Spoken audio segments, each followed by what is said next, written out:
spectators are expected to brave the rain and line up to watch the annual Macy's Day Thanksgiving Parade. I just think the rain makes it even more festive. Yeah. A number of balloons, floats, and performers, and as Phil Taitt mentioned earlier, 700 clowns will head down the 2.5-mile route from the Upper West Side to Macy's Herald Square. The clowns, I don't know about that. Eyewitness News reporter Phil Taitt is live at the start of the parade route. You know, asking your journalistic opinion here, Phil, which is your favorite float so far?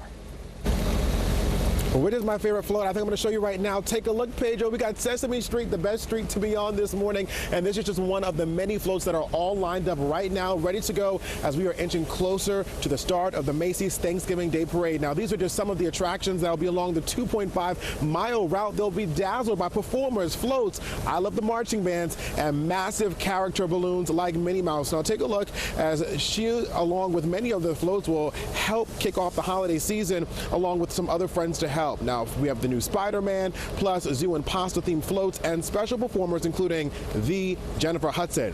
Now, this year's parade will showcase 17 giant helium-filled character balloons, 22 floats, 15 novelty and heritage inflatables, 11 marching bands, and yep, those 700 clowns. Now, while there's a whole lot to see, the NYPD will have eyes on every inch of the parade, expected to garner millions of spectators. We've even seen many of them out this morning already.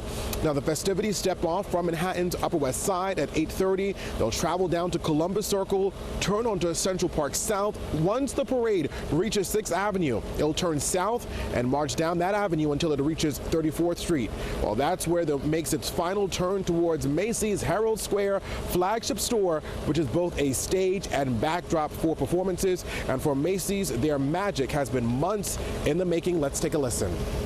We start our production for the Macy's Thanksgiving Day Parade about 18 months in advance. So one of these balloons takes several months to put together. We start with a pencil sketch of what the balloon looks like, so just a quick doodle in a notebook, and then it ends up looking like it does right here. To think that a doodle turned into all of this. Take a look at that wonderful Macy's logo, that giant balloon right next to Minnie, who is ready. She's netted down right now. She's been there for about the last 24 hours. She was blown up just yesterday, along with many of her friends that are just right behind, and they'll come out one by one and make their way onto these Manhattan streets for many to see, for all families of all ages, whether you're 9 or 99. There's something for everyone and a whole lot of fun. Pedro, my personal favorite outside of the floats are those marching bands. There's no better sounds than hearing those drums ring out. We are